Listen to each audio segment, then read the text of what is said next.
Bem-vindos ao canal Sejam Santos, onde vamos explorar a vida e as obras dos santos mais inspiradores da história da Igreja Católica.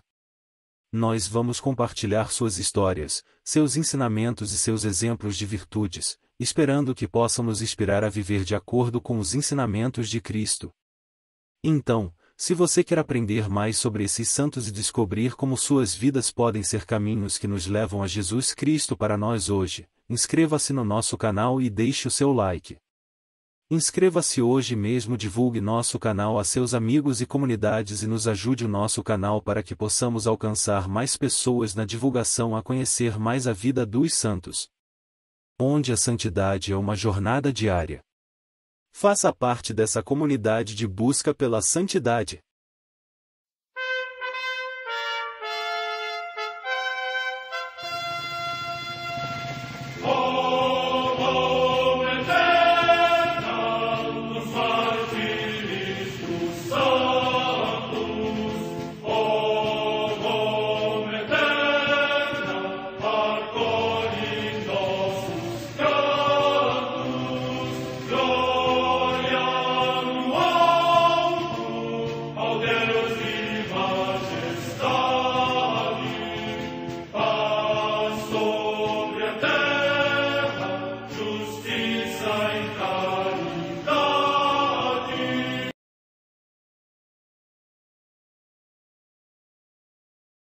Ler a vida dos santos desperta em nós o desejo de seguir a Cristo.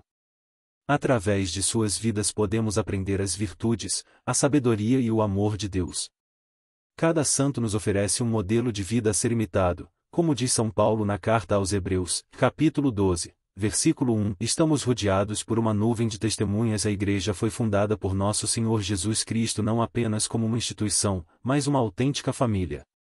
Os santos mártires, confessores, doutores, as virgens, os santos pastores e todos os demais santos são realmente nossos irmãos que nos precederam no caminho da fé e já estão no céu, para onde também iremos nós, pela graça de Deus. Portanto, sede santos, assim como vosso Pai Celeste é santo. Mateus capítulo 5, versículo 48. Hoje, dia 9 de janeiro, celebra a Igreja a vida dessa grande santa, Beata Alessia Leclerc. História de Beata Alessia Leclerc. Cofundadora, com São Pedro Fourier, da Congregação de Nossa Senhora das Cônegas Regulares de Santo Agostinho, Alessia nasceu em 2 de fevereiro de 1576 em Remiremont, em Vosges, França, de pais ricos e honrados. Tornou-se uma bela dama, amante do mundo e dos prazeres, mas aos 20 anos, durante uma convalescença, ficou muito impressionada ao ler um livro que continha uma coleção de histórias trágicas de pessoas infelizes cuja vergonha havia fechado suas bocas na hora da penitência. Em seu diário, que depois escreveu sobre a ordem do confessor, ela atesta a confissão que fez: foi o único bem durante esses 20 anos. No entanto, não foi suficiente retirar-me dos pecados e vaidades que cometi, porque eu era ignorante e não havia eclesiásticos que me instruíssem em virtude. A beira do vício foi retida por um grande senso de honra e uma certa devoção à Madonna.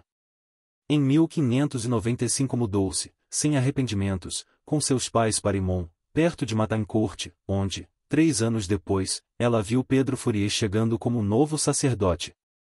Para libertar-se das atrações do mundo que continuaram a tiranizá-la, por ocasião de uma festa, ela o chamou para confessar-se, mas o santo não tinha nenhum conforto.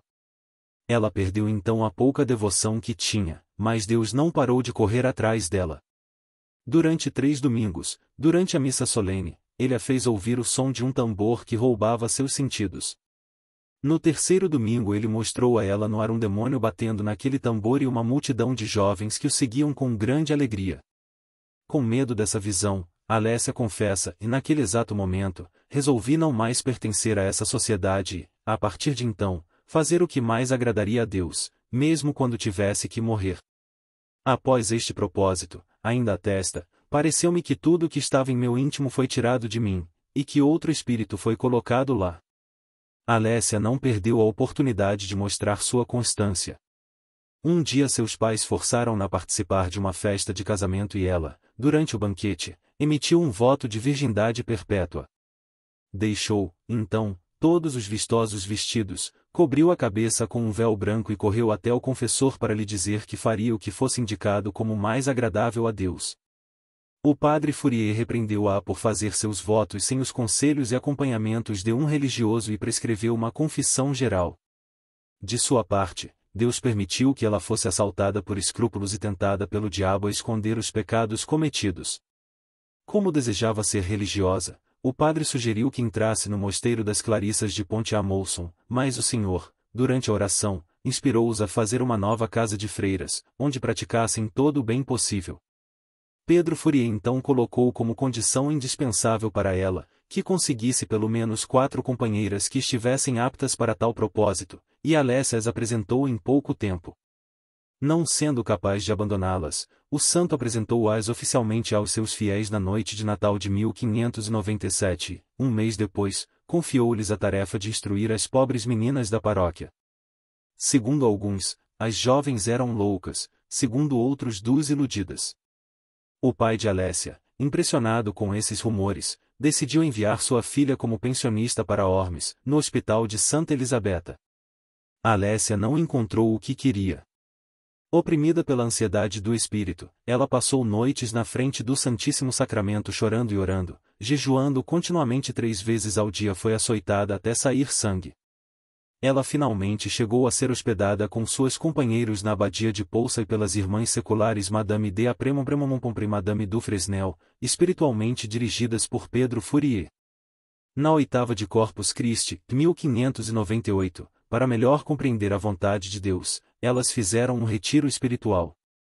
O santo lhes havia prescrito para responderem, sem se consultarem, 8 perguntas que garantissem a verdade de sua vocação. Satisfeito com as respostas, ele permitiu que, sob a orientação de Madame de Apremont, elas abrissem uma escola em Poussa e vivessem em uma comunidade em conformidade com o regulamento provisório que ele havia escrito para elas. 3 vezes por semana Fourier foi dar-lhes conferências espirituais até que ele foi capaz de transferi-las para Matancourt, 1599, desta vez sob a direção de Alessia. Em pouco tempo os alunos se multiplicaram tanto que as professoras mal davam conta.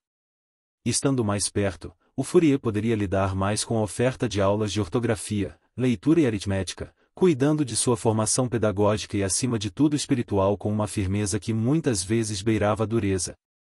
Um clérigo de Verdun, apoiado pelo bispo e pelos jesuítas de Pont-à-Mousson, onde o santo havia estudado, tentou ganhar as professoras de Matancourt para as Clarissas que ele havia reformado naquela cidade. A Fourier não faltou deferência para com seus veneráveis mestres, aconselhou suas filhas espirituais a obedecer, mas Alessia recusou. A Virgem Santíssima lhe apareceu vestida com o hábito da ordem, e colocou o menino Jesus em seus braços dizendo a ela: persevere em sua primeira vocação e não tenha medo, ele será a sua esperança. Os jesuítas estavam persuadidos de que, se o cura as abandonasse, as professoras não demorariam 1 ano para mudar sua resolução. O santo seguiu seu conselho, mas no final de 1 ano ele percebeu que Alessia e suas companheiras estavam mais do que nunca determinadas a continuar o trabalho realizado. A partir daquele momento, o santo as seguiu em todos os seus passos. Tendo crescido em número, Madame de Apremont, mais 1606, instalou algumas delas em uma casa que ela possuía em Saint-Miliel, 1602, sob a direção de Gante André, o primeiro companheiro de Alessia.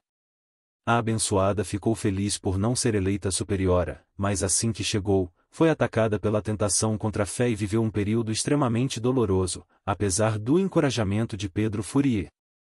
A fama do bem que as religiosas operavam chegou aos ouvidos do cardeal Carlo de Lorena, primaz de Nancy e legado papal. Ele pediu algumas delas para a diocese e o Fourier mandou para Saint-Miliel, Alessia e uma de suas companheiras. A escola que foi aberta prosperou imediatamente. São Pedro Fourier aproveitou para pedir ao cardeal a aprovação de um novo regulamento e o reconhecimento oficial da congregação. Vocações fluíram em tão grande número que foi possível abrir outras escolas em Pont-à-Mousson, 1604, e em Saint-Nicolas-du-Port, 1605. Com o desenvolvimento da congregação, a beata às vezes se sentia oprimida pelo ofício de superiora, tendo tido desilusão em relação a várias noviças. Fourier estava muito longe de Nancy para vigiar os menores detalhes. Acostumada à obediência, Alessia procurara um confessor que a acompanhasse de perto. Infelizmente, ela encontrou diretores espirituais autoritários e ciumentos de seu ministério, que a impediram de recorrer ao conselho dos outros. Ela deixou-se ser dominada por eles ao ponto de mudar as regras da casa. As superioras das outras escolas, impressionadas, advertiram o fundador que as convocara a Nancy para lhes anunciar que, sendo apenas um cura, ele se considerava incapaz de dirigi-las por mais tempo. Alessia respondeu que ela faria o contrário, mas a Madre Gante declarou que nunca aceitaria a direção de outro padre. Sua intervenção levou os dois fundadores a uma consideração mais serena da situação. Alessia permaneceu superior de Nancy, mas as preocupações da administração pesada, o luto, a dificuldade de encontrar o dinheiro necessário para liquidar as dívidas contraídas, os êxtases foram acrescentados exaustivas dúvidas contra a fé tão violenta que a obrigou a dizer: se Deus me desse permissão para me matar, eu teria feito isso de bom grado, em vez de me encontrar neste estado, e teria aceitado de bom grado uma espécie de morte, se Deus quisesse me dar a escolha.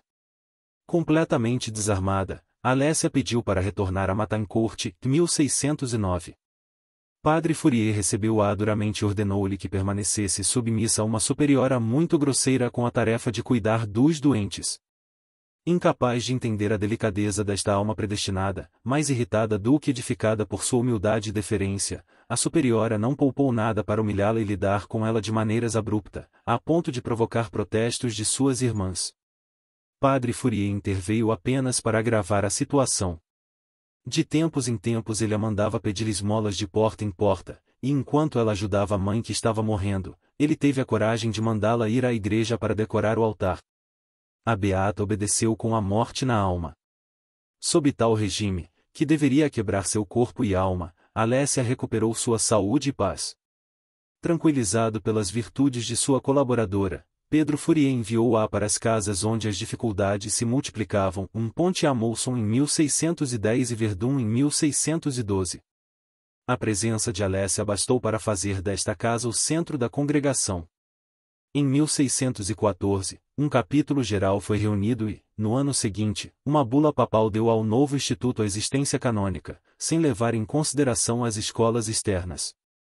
A pedido do primaz de Nancy, Antônio de Lenoncourt, o fundador enviou Alessia e a irmã Angélica Mille às Ursulinas de Paris para que pudessem estudar o método de instruir as meninas internas e externas e começassem a usar a vida monástica. Elas ficaram lá por alguns meses, e o acordo entre elas foi tão perfeito que o superior das Ursulinas propôs a fusão das duas famílias religiosas. Pietro de Berulle, fundador do oratório, consultado sobre isso, respondeu: eu acredito que Deus não quer essa união e que não devemos mais pensar nisso.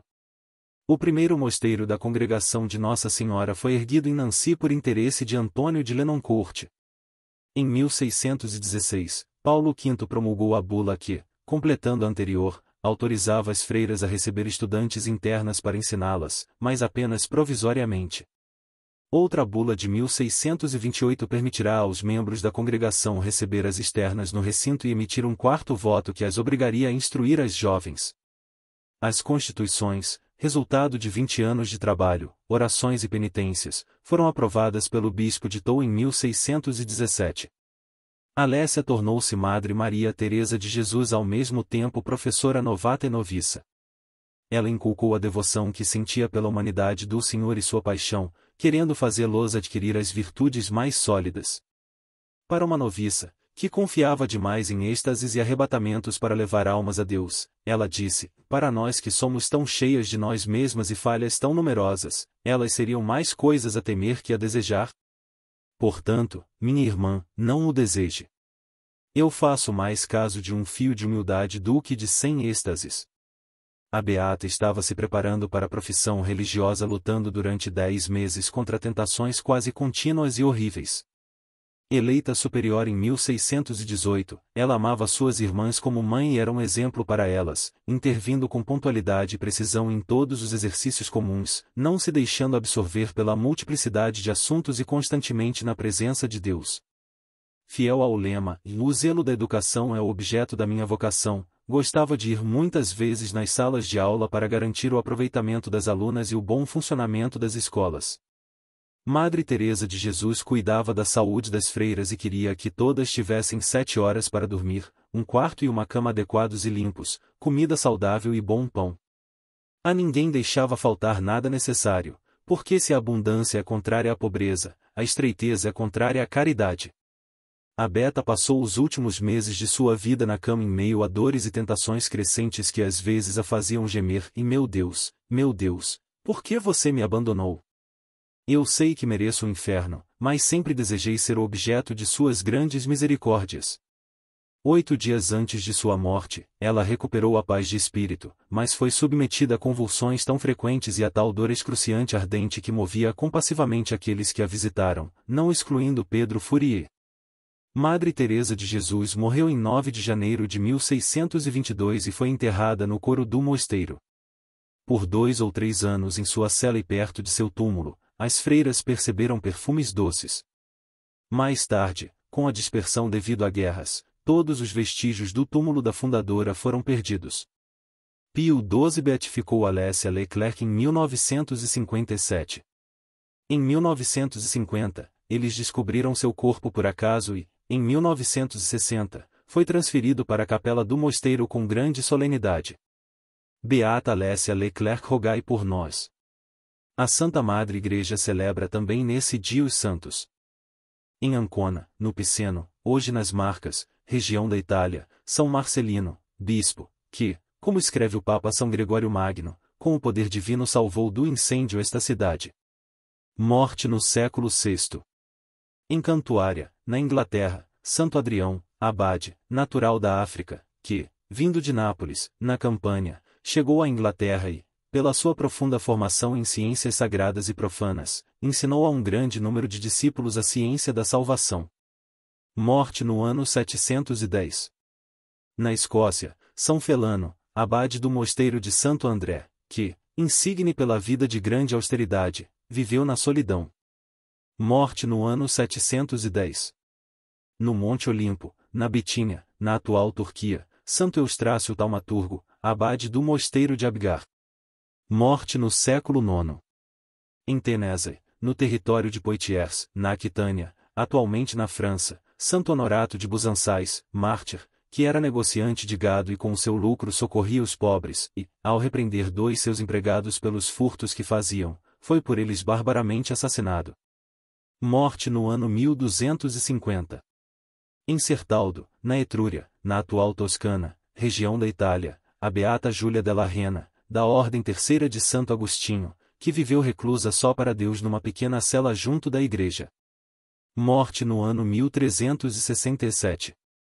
Em Ancona, no Piceno, hoje nas Marcas, região da Itália, o beato Antônio Fatati, bispo, que exerceu com grande prudência e serenidade todas as missões que lhe foram confiadas pelos pontífices romanos, e foi sempre austero para consigo, mas magnânimo para com os pobres. Morte no ano 1484. Em Seul, Coreia, as santas mártires Águeda e Virgem, cujos pais receberam também a coroa do martírio, e Teresa Kim, viúva, que, depois de cruelmente flageladas no cárcere pela sua fé em Cristo, ambas morreram degoladas. Morte no ano 1840.